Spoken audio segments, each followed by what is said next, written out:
భాగాన్ని చదువుకుందాం. నా ఆరాధనల కొరకై పరిశుద్ధ గ్రంథమైన బైబిల్లో నుండి ఒక భాగాన్ని మనము ఆరాధన కొరకు చూస్తాం. గత వారం ఆరాధనలో ఏం చూసాము? గత వారం ఆరాధనల కొరకు ఏం చదువుకున్నాం? లూకా సువార్త 10వ అధ్యాయం. లూకా సువార్త 10వ అధ్యాయము 30వ వచనము అందరూ కలిసి చదువుకుంటాం. లూకా సువార్త 10వ అధ్యాయము 30వ వచనాన్ని అందరం కలిసి చదువుకుంటాం. అందుకు యేసు ఇట్లనెను. అందరం కలిసి చదువుకుంటా ఉన్నప్పుడు అందరం కలిసి చదువుకోవాలి. అందుకు యేసు ఇట్లనెను, ఒక మనుషుడు యెరూషలేము నుండి యెరికో పట్టణమునకు దిగి వెళ్ళుచు దొంగల చేతిలో చిక్కెను. వారు అతని బట్టలు దోచుకుని అతన్ని కొట్టి వన ప్రాణముతో విడిచి పోయిరి. దేవుడి వాక్యమును మన కొరకు దీవించును గాక. ఒక మనుషుడు యెరూషలేము నుంచి యెరికోకు దిగిపోతూ ఉన్నట్లుగా మనం ఈ భాగంలో చూస్తాం. దిగిపోవడము అనేది మానవుని యొక్క పతనాన్ని చూపిస్తూ ఉంది. యెరూషలేము పైనుంది, దేవుని మందిరం ఉంది యెరూషలేములో. యెరికో లోకానికి సాదృశ్యం, క్రింద ఉంది. అయితే పైన ఉండాల్సిన మనుషుడు ఏమైపోతున్నాడు? కిందకి దిగిపోతూ ఉన్నట్లుగా చూస్తాం. దిగిపోవడం ద్వారా తన జీవితంలో ఎంతో నష్టపోయాడు. దొంగలు పట్టుకున్నారు, కొట్టారు, అతని దగ్గర వస్త్రాలన్నీ దోచుకొని వెళ్ళినట్లుగా చూస్తాం. గత వారము వస్త్రముల గురించి మనం చూసాం, లేక దోచుకున్న దొంగల గురించి మనం చూసాం. దేవుడు అన్నాడు, భక్తుడు అన్నాడు, నాశనకరమైన దొంగ ఊబిలో నుండి నీవు నన్ను పైకి లేవనెత్తావు. దొంగ చేతిలో నుండి దేవుడు మనల్ని పైకి లేవనెత్తాడు. అందుకనే మనము ప్రభువును ఆరాధిస్తూ వచ్చాం గత వారం. అయితే ఈ వారం మనం చూస్తే ఇప్పుడు అతను కొట్టి అతను బట్టలు దోచుకొని పోయినట్లుగా ఈ భాగంలో మనం చూస్తాం. ఇప్పుడు బట్టలు దోచుకొని పోతే, మరి అతను కొట్టి అతని దగ్గర ఉన్న బట్టలన్నీ దోచుకొని పోతే ఇప్పుడు అతని స్థితి ఏమిటి? అతను ఎలాంటి స్థితిలో ఉన్నాడు? కాబట్టి వస్త్రాలు లేవు, వస్త్రాలు పోయినాయి. అతని దగ్గర ఉన్న వస్త్రాలన్నీ పోయినాయి. అక్కడ వస్త్రాలు పోవడం ద్వారా అది కాక దెబ్బలు తగిలినాయి. ఇప్పుడు ఎలాంటి పరిస్థితిలో ఉన్నాడంటే, తాను ఎంతో వస్త్రములు కోల్పోయినటువంటి వ్యక్తి ఎలాంటి వ్యక్తిగా ఉంటాడు చెప్పండి? ఒకవేళ మన దగ్గర ఉన్న వస్త్రం పోతే మనం సమాజం ముందుకు రాలేం. అక్కడ ఎంతో సిగ్గు కదా. ఇప్పుడు ఆ పరిస్థితిలో ఈ యెరూషలేము నుంచి యెరికోకు దిగిపోతున్నటువంటి మనుషుని ఆ యొక్క తన స్థితి ఆ రీతిగా ఉన్నట్లుగా మనం చూస్తాం. దేవుడు మొట్టమొదట ఆదాముని అవని చేసినప్పుడు ఆదికాండం 2వ అధ్యాయం 25వ వచనంలో దేవుడు వారినిద్దరిని ఆశీర్వదించాడు, వారిని పిలిచాడు. అప్పుడు వారిద్దరిని గురించి ఏమని రాయబడింది? ఆదికాండం 2:25. అప్పుడు ఆదామును అతని భార్యయు వారిద్దరు దిగంబరులుగా ఉండిరి. అయితే వారు సిగ్గు ఎరుగకయుండిరి. అయితే వారు ఏం లేదంటే వారు సిగ్గు ఎరగనటువంటి వ్యక్తులుగా ఉన్నారు. వారి మధ్యలోకి ఎప్పుడైతే అపవాదం వచ్చాడో వారు ఏమనుకున్నారు? మేము దిగంబరులు అని చెప్పి చెట్ల మధ్య వారు తాగుకున్నారు. కాబట్టి ఎప్పుడైతే వారు దిగిపోతూ వచ్చారో, అపవాది చేతిలో పడిపోయారో, ఇప్పుడు వారికి ఏమొచ్చిందంటే సిగ్గు అనేది వచ్చినట్లుగా మనం చూస్తాం. ఇప్పుడు లూకా సువార్తలో ఈ మనుషునికి కూడా వస్త్రాలు పోయినాయి. ఇప్పుడు అతనికి కూడా ఏమొచ్చింది? సిగ్గు వచ్చింది. సిగ్గు కప్పేసింది తనని. వస్త్రాలు పోయిన వాళ్ళకి, వస్త్రం లేని వాళ్ళకి ఏముంటుంది? దిగంబరులుగా ఉన్న వాళ్ళకి ఏముంటుంది? సిగ్గే కదా. ఇర్మియా గ్రంథంలో మాట చదువుతాం రండి. ఇర్మియా గ్రంథం 13వ అధ్యాయం. ఇర్మియా గ్రంథం 13వ అధ్యాయము 22వ వచనం. ఇర్మియా 13:22. నీవు ఇవి నాకేల సంభవించినని నీ మనసులో అనుకుని ఎడల నీవు చేసిన విస్తారమైన దోషములను బట్టి నీ బట్ట చెంగులు తొలగిపోయిను, నీ మడిములు సిగ్గు. కాబట్టి ఇదంతా ఎందుకు వచ్చింది? ఇదంతా ఏంటి అని ఒకవేళ మనం అనుకుంటే, మన దోషములను బట్టి ఏమైపోయిందంట? దోషములను బట్టి బట్ట చెంగు తొలగిపోయింది. చెంగు తొలగిపోగానే ఇప్పుడేమొచ్చింది అని అంటే సిగ్గు అనేది, సిగ్గు నొందినటువంటి వారము. కాబట్టి మనం చేసిన దోషములను బట్టి, మనం చేసిన పాపములను బట్టి మన వస్త్రము తొలగిపోయింది. మన వస్త్రం తొలగిపోయింది. తొలగిపోయిన కారణం చేత ఇప్పుడు ఏమొచ్చింది మనకి? అవమానము, సిగ్గు అనేది మన జీవితంలో మనం చూస్తాం. నిజమే, ఈ మనుషుడు యెరూషలేములో ఉండాల్సిన మనుషుడు, వస్త్రములతో కప్పబడి ఉండాల్సిన మనుషుడు ఎప్పుడైతే దిగిపోయాడో, తన జీవితంలో పతనంలోనికి దిగిపోయాడు, ఏమైపోయాడు అని అంటే వస్త్రం కోల్పోయిన వ్యక్తి. అందుకనే ఎజ్రా గ్రంథంలో ఒక మాట అంటాడు.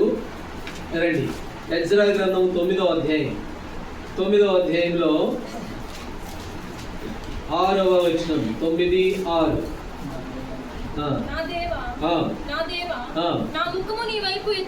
నా ముఖము నీ వైపు ఎత్తుకొనుటకు సిగ్గుపడి ఖిన్నుడనై ఉన్నాను. మా దోషములు పైగా హెచ్చి ఉన్నవి, కాబట్టి నేను సిగ్గుపడుతూ ఉన్నాను.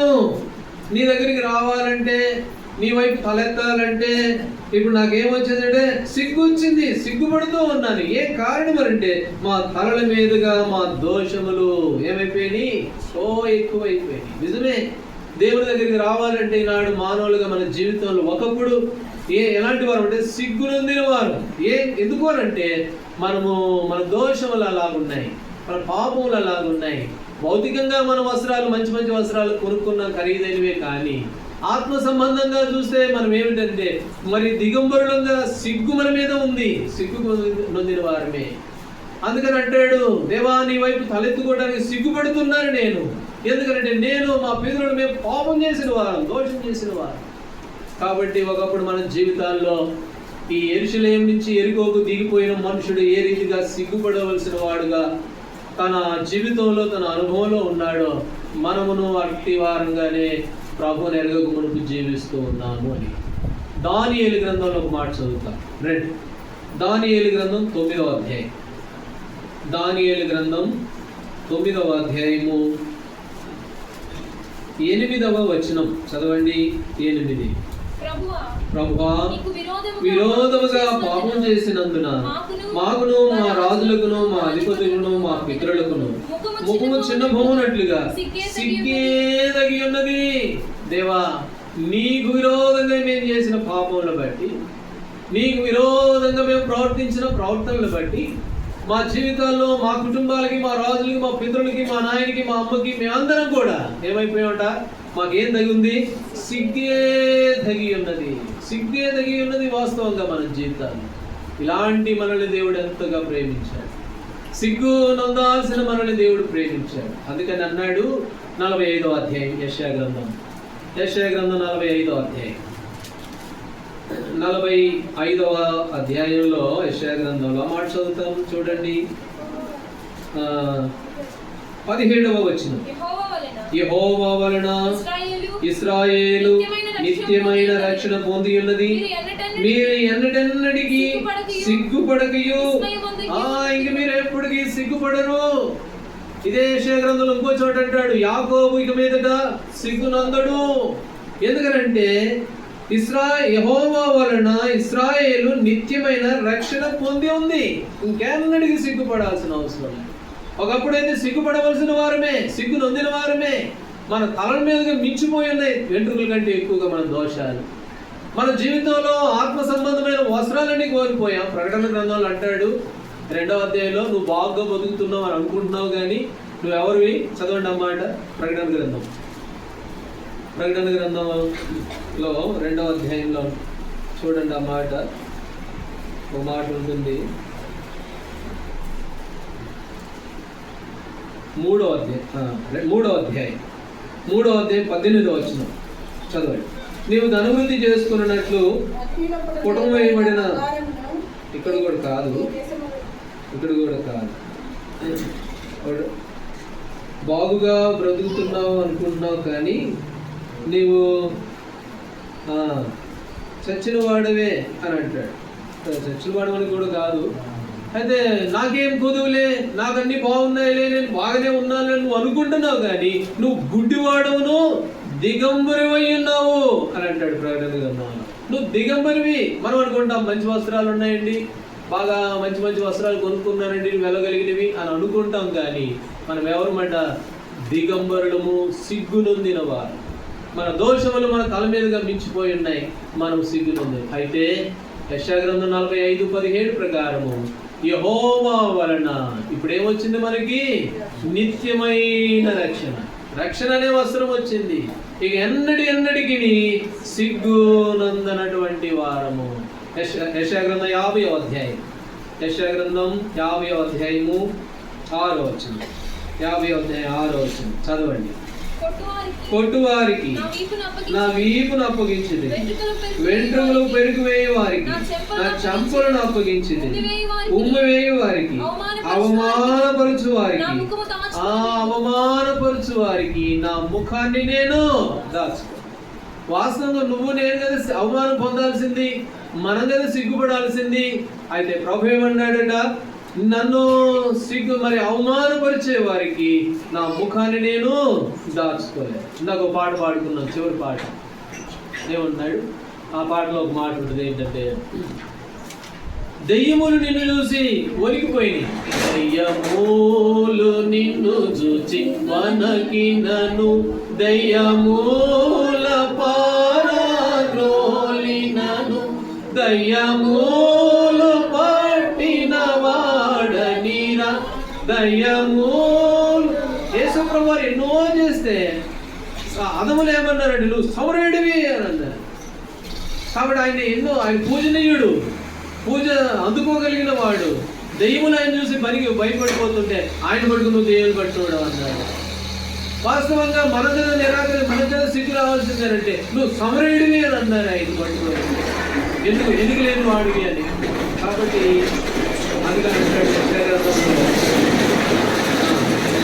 అన్నాడు, కొట్టువారికి వీపులు అప్పగించింది, వెంట్రుకలు పేరుకు వేరు నా చెంపలు అప్పగించింది, అవమానపరచు వారికి నా ముఖాన్ని నేను దాచుకొనలేదు.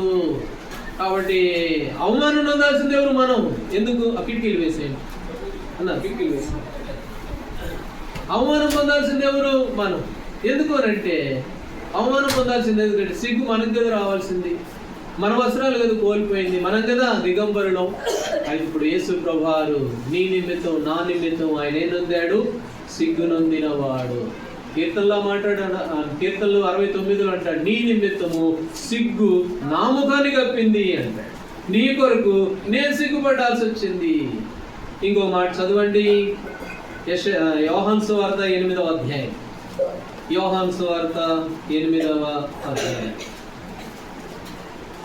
8వ అధ్యాయము 49వ వచనం చదవండి. 8:49. యేసు నేను దయ్యము పట్టిన వాడును కాను, నా తండ్రిని కనపరచు వాడును, మీరు నన్ను అవమానపరుచుచున్నారు. దేవుడే ఏం చేశారంట? వాళ్ళు అవమానపరిచారు. హెబ్రీ 12:2 ఆయన ఎదుట ఉంచబడిన అవమానమును నిర్లక్ష్యం పెట్టాడు యేసు ప్రభువారు. ఆయన ఎదుట ఉంచబడిన అవమానాన్ని నిర్లక్ష్యం పెట్టాడు. సిగ్గుపడాల్సింది నువ్వు నేను, అవమానపరచాల్సింది నువ్వు నేను. అయితే మన బదులు మన అవమానం అంతా ఆయన భరించి ఆయన ఎదుట ఉంచబడిన అవమానమును ఆయన నిర్లక్ష్యం పెట్టి కొట్టు వారికి వీపును అప్పగించాడు, గడ్డం పెరుగు వారికి చంపలు అప్పగించాడు. మన నిమిత్తము ఆయన సిగ్గు నొందినటువంటి వాడు.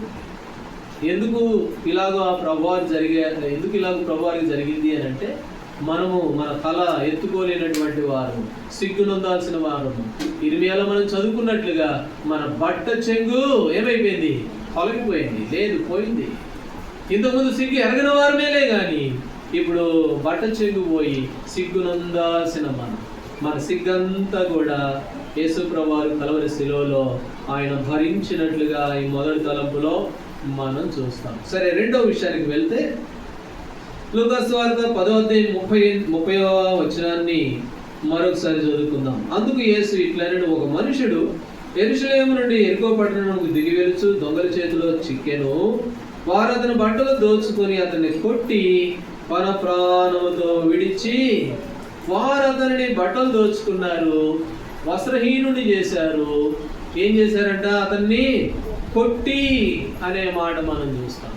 ఇప్పుడు అతను ఏం చేశారంటే కొట్టి పన ప్రాణంతో విడిచి వెళ్ళిపోయారు. లేచి హాస్పిటల్కి పోయేంత ఓపిక కూడా లేదు ఆయన మనుషుడికి. పన ప్రాణంతో ఉన్నాడు, వచ్చి రాను అటో ఇటు అన్నట్లుగా ఉంది పరిస్థితి. అలాంటి పరిస్థితిలో తను కొట్టి పడేసి వెళ్ళిపోతే ఇప్పుడు అతను ఏం చేస్తూ ఉంటాడు చెప్పండి? పన ప్రాణంతో ఉన్నవాడు ఏం చేస్తుంటాడు? గట్టిగా కేకలేయలేడు, ఓపిక లేదు, గట్టిగా అరవడానికి శక్తి లేదు. ఇప్పుడు పరిస్థితి ఎలా ఉంటుంది చెప్పండి? మూలుగుతూ ఉంటాడు, మూలుగుతూనే ఉంటాడు. రెండవ తలంపుగా మనం గమనిస్తే చూడండి, ఒక మాట చదువుతాం. రోమీలకు రాసిన పత్రిక 8వ అధ్యాయం. రోమీలకు రాసిన పత్రిక 8వ అధ్యాయము 23వ వచనం చదవండి. 23. అంతేకాదు ఆత్మ యొక్క ప్రథమ ఫలమును నొందిన మనము కూడా ఆత్మ కొరకు మన దేహము యొక్క విమోచనము కొరకు కనిపెట్టుచు మనలో మనము మూలుగుచున్నాము. ఇప్పుడు పన ప్రాణంతో ఉన్న మనుషుడు ఎలాగ మూలుగుతూ ఉన్నాడో, ఈ దేహము కొరకు, దేహము యొక్క విమోచనము కొరకు మనం కూడా ఏం చేస్తున్నామంట? మూలుగుతూ ఉన్నాం. ఇది మన ప్రభువుని ఎరగక మునుపు మన యొక్క జీవితంలో మన అనుభవము అని. ఏమిటి? ప్రభు దగ్గరికి రాక మునుపు, ప్రభువుని నీ హృదయంలో చేర్చుకోక మునుపు, దేవుని సంపూర్ణంగా నువ్వు నేను ఎరగక మునుపు, ఒకటి సిగ్గు నొందినటువంటి వారంగా కనబడుతూ ఉన్నాం. మన సిగ్గంతా ప్రభువే భరించాడు. రెండవది ఏం చేస్తున్నామంట? మనము మూలుగుతూ ఉన్నటువంటి వారు. మన ప్రాణంతో ఉన్న మనుషుడు కదా మూలిగినట్టు మూలుగుతూ ఉన్నవారు.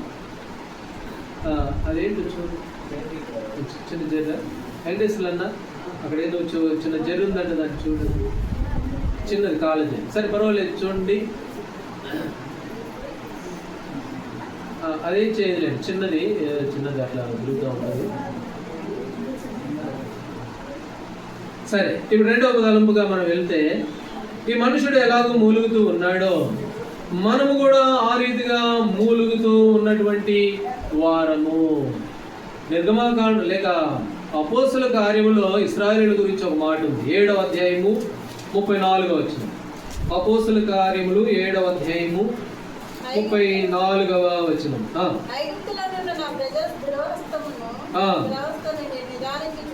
చూచి తిని వారి మూలుగు వింటిని, వారిని విడిపించుటకు దిగి వచ్చి ఉన్నాను, రమ్ము నేను ఇప్పుడు ఐగుప్తులకు పంపుతాను అతనితో.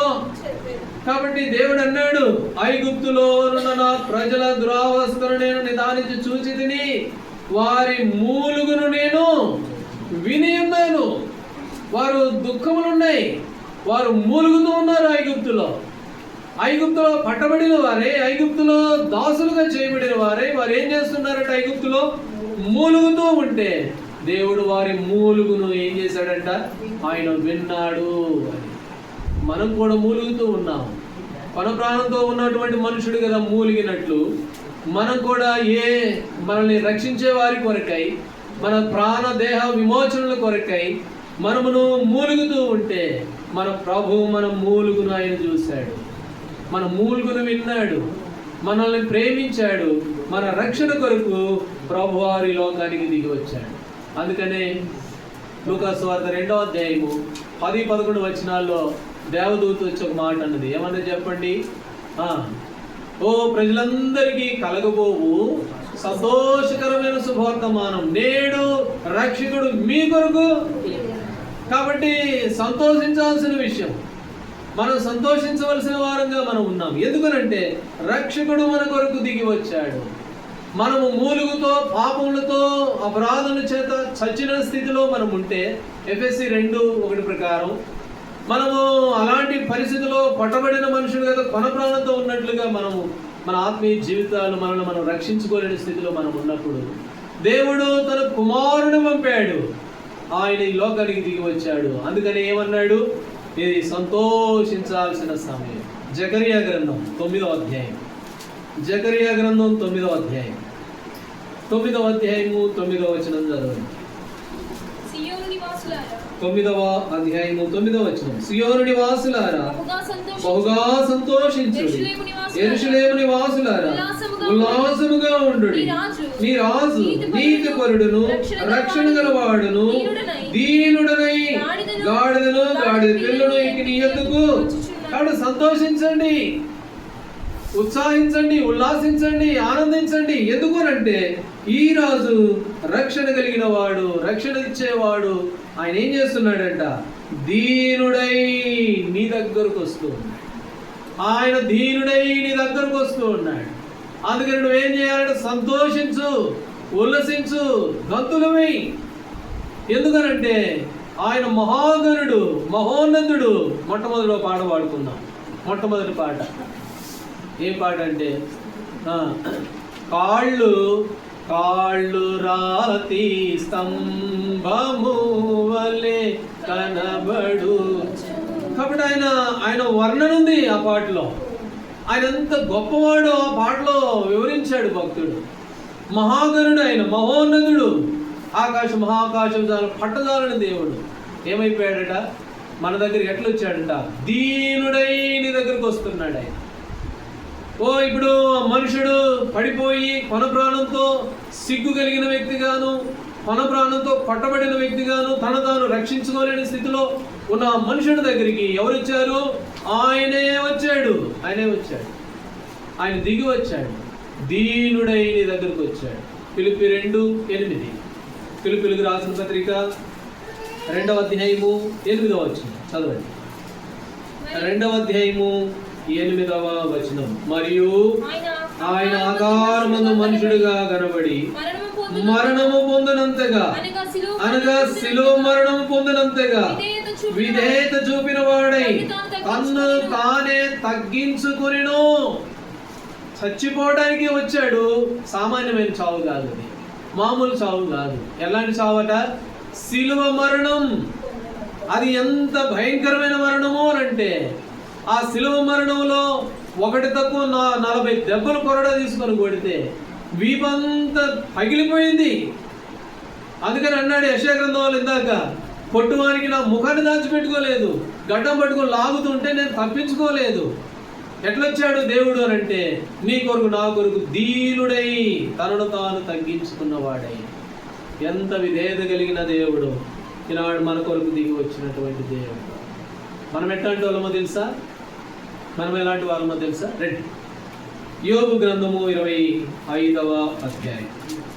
యోబు గ్రంథం 25వ అధ్యాయం. 25వ అధ్యాయంలో ఒక మాట ఉంది, మనం చదువుతాం. 25వ అధ్యాయము 6వ వచనం. మరి నిశ్చయముగా పురుగు వంటి మనుషుడు, పురుగు వంటి నరుడు ఆయన దృష్టికి పవిత్రుడు కానేరుడు. ఇక్కడ ఉన్న నువ్వు నేను ఎవరమంటే చెప్పండి? మనం అనుకుంటాం నా పేరు ఫలానండి, నేనండి, నా ఇదండి, నేను అదండి. మా వాస్తవంగా మనం ఎవరమంట? పురుగు వంటి మనుషుడు. పురుగు లాంటి మనం. ఈ పురుగు కొరకు దేవాది దేవుడు తన స్వరూపాన్ని, సొగసుని కోల్పోయి ఈ పురుగు కొరకు ఆయన ఏం చేశాడు? తనను తానే తగ్గించుకున్నాడు. కీర్తనల గ్రంథం 22వ అధ్యాయం ఇంకో మాట అన్నాడు ప్రభువారు. ఏమన్నాడు చదవండి. కీర్తనల గ్రంథం 22వ అధ్యాయం. కీర్తనల గ్రంథం 22వ అధ్యాయము 6వ వచనం. నేను నరుడను కాను, పురుగును, నరుడి చేత నిందింపబడిన వాడును. నేను మనిషిని కాదు. ఎవరిని? నేను పురుగును. మంటి పురుగు వంటి యాకోబు, స్వల్ప జనమగు ఇశ్రాయేలు. మనం ఎవరమంటే పురుగు లాంటి మనుషులం. అది యెషయా గ్రంథంలో ఆ మాట ఉంది, మంటి పురుగు వంటి యాకోబు. ఎవరమంటే మనము పురుగు. అయితే ఈ పురుగు కొరకు దేవాది దేవుడు తనను తాను తగ్గించుకున్నవాడై ఏమన్నాడు? నేను నరుడును గాను, పురుగును. నిజంగా ఆయన ప్రేమకు ఏమిచ్చి ఆయన రుణాన్ని తీర్చాడు? ఏమిచ్చి, ఏం చెల్లించి ఆయన చేసిన ఆ కార్యం కొరకు ఏమి ఇవ్వగలరు? అందులో భక్తుడు పాట పాడాడు. పాటే కదా, మేకా గ్రంథంలో ఆ మాట కూడా ఉంది. ఏమంటే వేలాది నదులంత విస్తార తైలము నీకిచ్చిన చాలునా. అప్పుడు ప్రభు అన్నాడు, ఆ పొట్టేలన్నీ నావే, కొండల మీద గొర్రెలన్నీ నా, ఏమి ఇస్తావు నాకు, ఏమిస్తావు?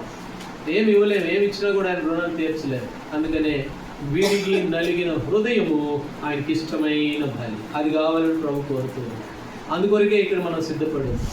దేవుడు మన నుంచి కోరుకునేదంటే వెండి బంగారులు కాదు, లేకపోతే వేలాది నదులైన విస్తారమైన తైలం కాదు, ఇంకా విలువైనది ఏది కాదు. కానీ ప్రభు మన నుంచి కోరుకునేది ఏంటి అంటే మన హృదయం విరిగి నలిగిన హృదయం. అది కూడా నేర్చుకున్న హృదయం కాదు. కొన్నిసార్లు నేర్చుకున్నవి చెప్తా ఉంటాం, మనం నేర్చుకున్నది కాదు. విరిగి నలిగిన హృదయం.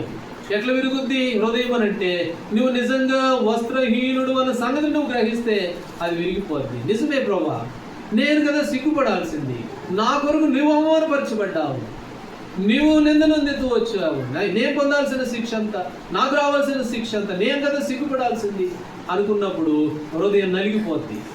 రెండవది విరిగిపోద్ది. ఎప్పుడు విరిగిపోద్ది? నేను కదా మూలిగేది, నేను కదా పురుగుని, నా కొరకు మీరు పురుగు అయిపోయారే, నరుడు కాకుండా పురుగులాగా వచ్చారే అన్నప్పుడు మన హృదయం నలిగి విరిగిపోతుంది. అది దేవునికి ఇష్టమైనటువంటి బలి అది.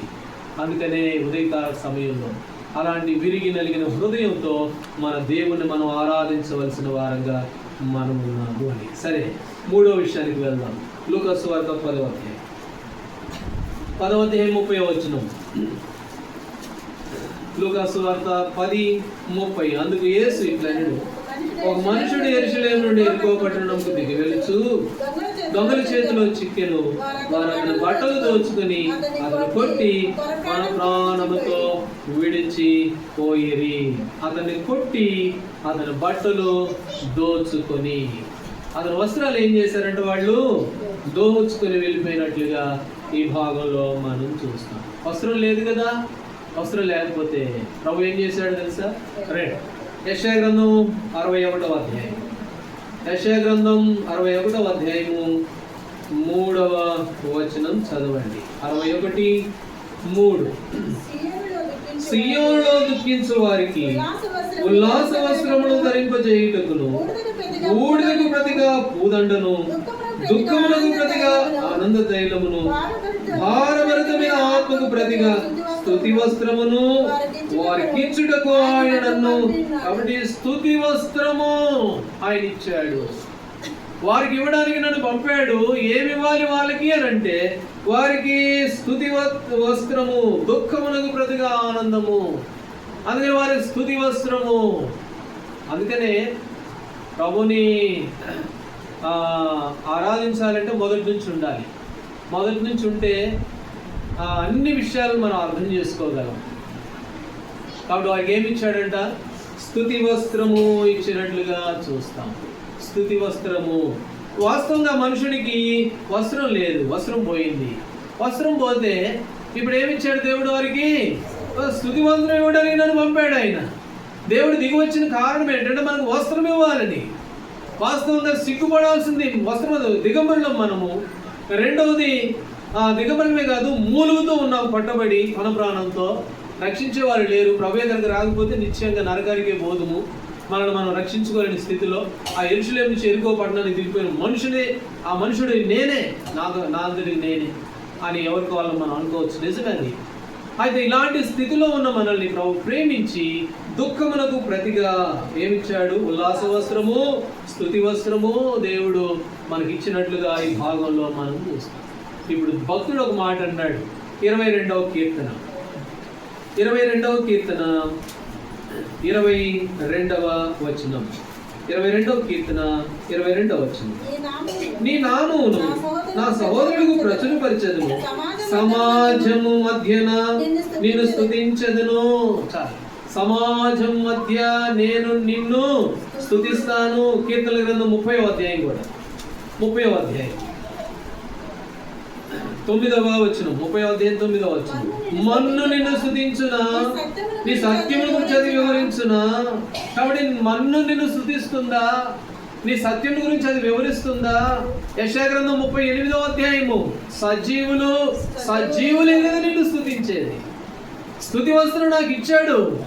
ఇప్పుడు ఈ స్తుతి వస్త్రం ధరించిన మనము సమాజంలో ప్రభువును స్తుతించాలి. అయితే మన్ను నిన్ను స్తుతిస్తుందా అంటే లేదు. అందుకని సజీవులు 30 యెషయా గ్రంథం 38వ అధ్యాయం 19వ వచనం 38:19 సజీవులు సజీవులే కదా సజీవులే కదా నేను స్తుతించేది. ఈ దినమున నేను సజీవుడనై ఏం చేస్తున్నాను? నిన్ను స్తుతించుచున్నాను. ఈ దినమునే సజీవుడనై సమాజం మధ్య సంఘములో, అంతేకాకుండా స్తుతి వస్త్రం పొందినటువంటి నేను ఏం చేస్తున్నాను? ఈ దినమున నేను సజీవుడనై నిన్ను స్తుతిస్తున్నాను. ఇది ఆరాధన. కొంతమంది ఆరాధన అంటే చప్పట్లు కొట్టడం అనుకుంటారు, ఇంకొంతమంది ఏదో ఇవ్వడం అనుకుంటారు. ఆరాధన అని అంటే సమాజం మధ్య ప్రభువును స్తుతించడం, సమాజం మధ్య ప్రభువును ఘనపరచడం. మన్ను అయితే స్తుతిస్తలేదు కదా. ఒకవేళ ఈ దినాన మనం మన్ను అయిపోయి ఉంటే, గతంలో ఎన్నోసార్లు మన్ను అయిపోయింటే మనం స్తుతించేవారు. మనం చిన్నప్పుడు, నా వయసు దాదాపు ఇంచుమించు 10 సంవత్సరాలు 11 సంవత్సరాలు ఉంటాయి. ఆడుకుంటూ పోయి బావిలో పడ్డాను నేను. నాకంటే ముందు పెద్ద గడ్డ, ఈ టేబుల్ అంత గడ్డ పడి ఉంది మట్టి. పోయి నేను కరెక్ట్గా ఆ గడ్డ మీద పడ్డా. ఆ గడ్డ కనుక లేకపోతే కూట్లోకి వెళ్ళిపోయేవాడిని. అదంతా ఊబిలాగా ఉంటుంది మధ్యలో. ఇంకైతే బయట తీయడం కూడా కష్టం. నన్ను తెచ్చడానికి నేను ఎప్పుడో 3-4 ఇంటప్పుడు పడితే సాయంత్రం 7 అయింది నన్ను బయట తీసేసాను.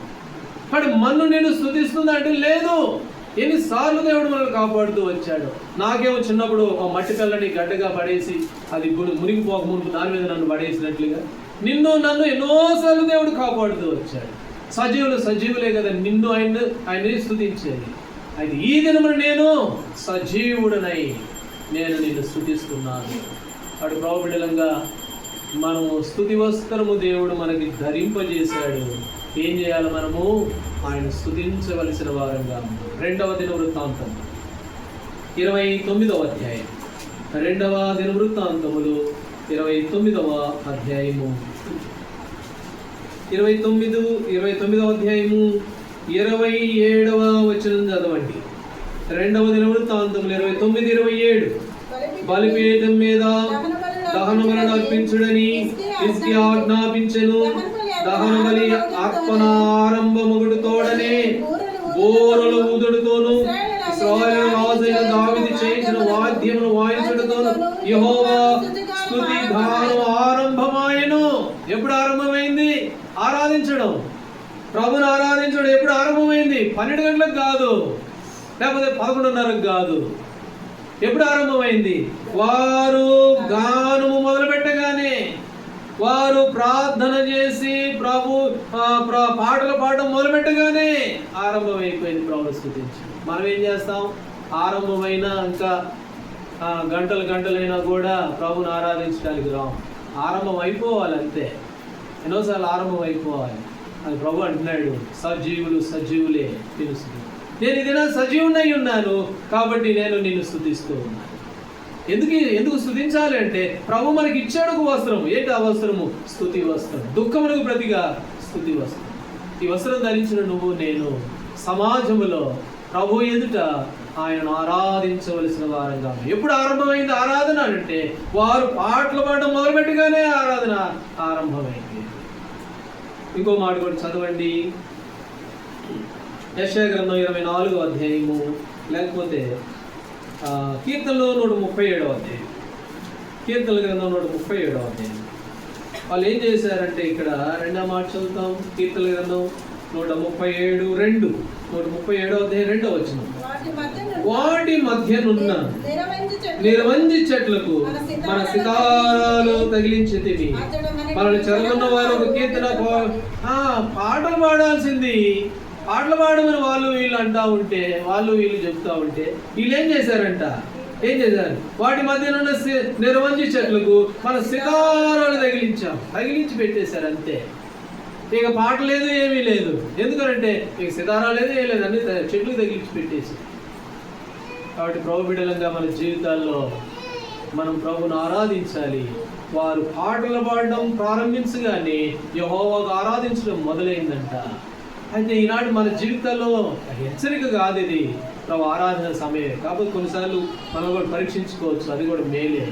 సితారాలు చెట్లకు తగిలించి వచ్చావేమో, చెట్లకు తగిలించి మౌనంగా ఉన్నామేమో.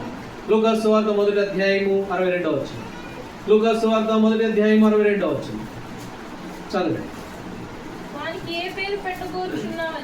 లూకాసు సువార్త 64 1వ అధ్యాయం 64.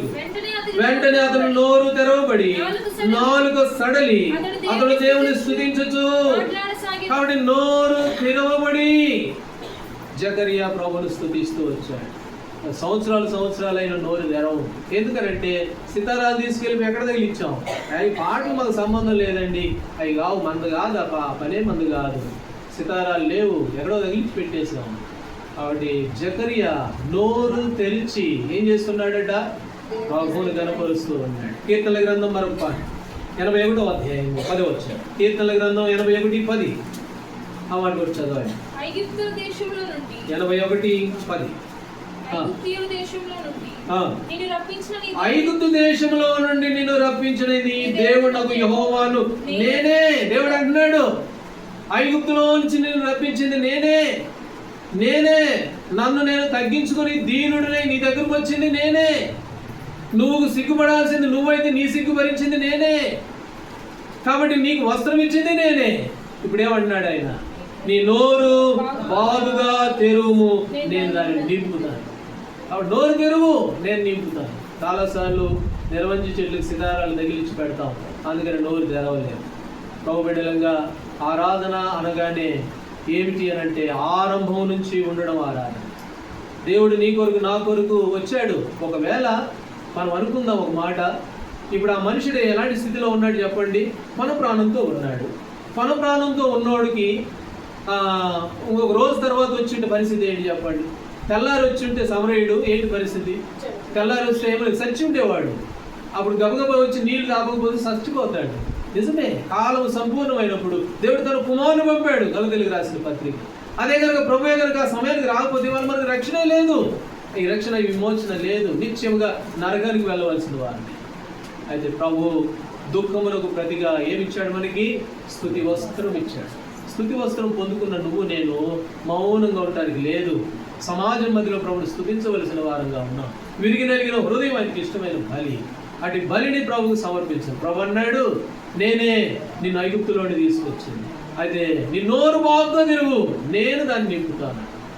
కొన్నిసార్లు మనం ఏం చేస్తామంటే చెట్లు తగిలిస్తాము, నోరు సరిగ్గా తెరవము, ప్రభుని ఆరాధించము. కాబట్టి ప్రభువుగా లూకాసు వార్త 10వ అధ్యాయంలో ఒక మనుషుడు యెరూషలేము నుంచి యెరికోకు దిగిపోయి పట్టబడి ఎట్లు నష్టపోతూ వచ్చాడో, మన ఆత్మీయ జీవితాలు ఒకప్పుడు ప్రభు దగ్గరికి రాకమునుపు మనమును అట్లు నష్టపోయినటువంటి వారు.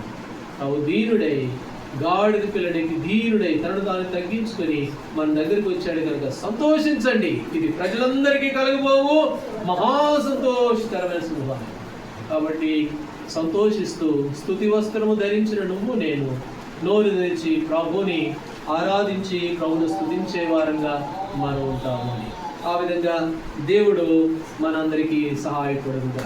కొన్ని విషయాలు వ్యక్తిగతంగా విన్న వాక్యం ఆధారం చేసుకొని మన స్థితిని ఒకసారి మనం తలుచుకుంటూ ప్రభువుని స్తుతించి ఆరాధించి ప్రభువును మహిమపరిచే వారంగా మనం ఉంటాము. ఒకరి తర్వాత ఒకరు సంఘక్రమాన్ని అనుసరించి ప్రభువుని ఆరాధించవలసిందిగా మీకు ప్రభు పేరిట మనం చేస్తున్నాం.